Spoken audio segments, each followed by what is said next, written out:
राजेश जी हरियाणा से। राधे राधे राधे महाराज जी। महाराज जी आप प्रश्न कर रहे हैं कि 5 ज्ञानेंद्रियां आंख, जीभ, नाक, त्वचा और कान में से आंख ज्ञानेंद्री जो मन को भगवत मार्ग से भटकाती है, ये मतलब अधिक ऐसा रहता है महाराज जी। और विकारों में काम, क्रोध, लोभ में से काम महाराज जी सबसे ज्यादा साधक को गिराता है। तो महाराज जी इनका कहना है कि क्या अंध व्यक्ति का मन विकारी होता है? क्या बिना आंखों का व्यक्ति भी जल्दी जल्दी भगवान को प्राप्त कर सकता है? ऐसा नहीं है।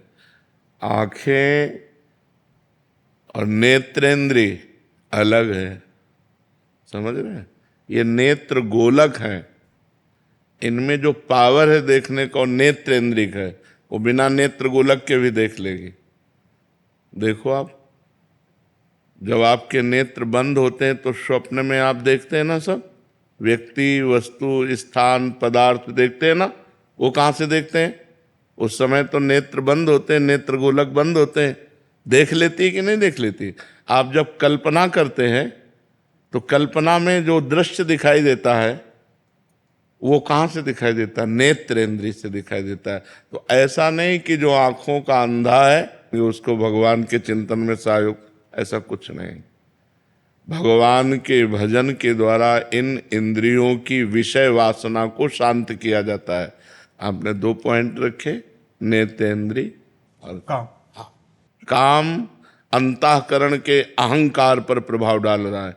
बाहर की इन इंद्रियों को फोड़ने तोड़ने से न ब्रह्म ज्ञान हो जाता है, न भगवत प्राप्ति हो जाती है। बात समझ रहे हो? इन सबका जो विकारों का प्रभाव कहाँ होता है? मूल समझो, अंतःकरण चतुष्टय है, बुद्धि, मन, चित्त, अहंकार। जो अंतःकरण में अहंकार है, इस पर सारे विकारों का प्रभाव होता है। अगर ये देहाभिमान गलित हो जाए तो भगवत प्राप्त हो जाए। गुरुदेव आप एक प्रसंग सुनाते हैं अपना ही, कि कोई आपने किसी 90 साल के बुजुर्ग से पूछा था।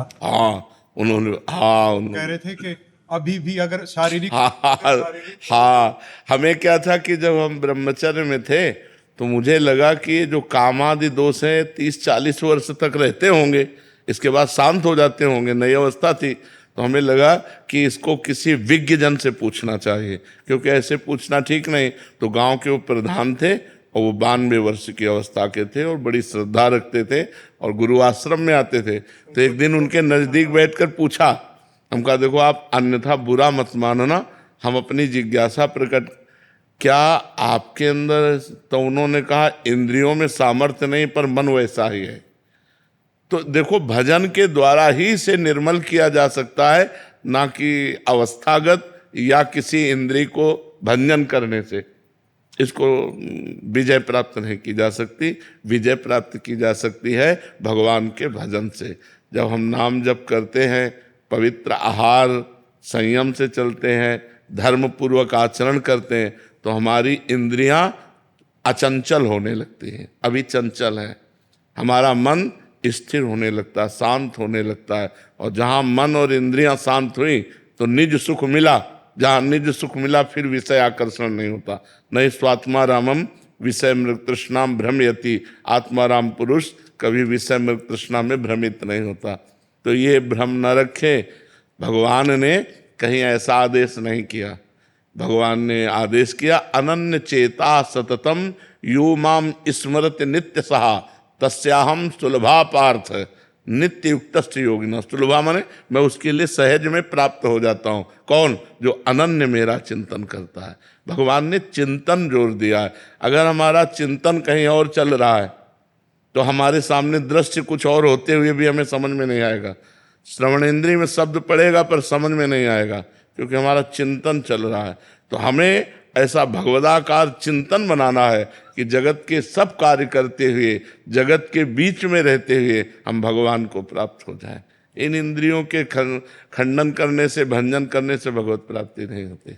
गुरुदेव मेरा ये है कि जैसे जो जन्म से अंधा है, स्त्री हो चाहे, लेकिन इस जन्म में अंधा, पूर्व जन्म की चिप तो लगी हुई है।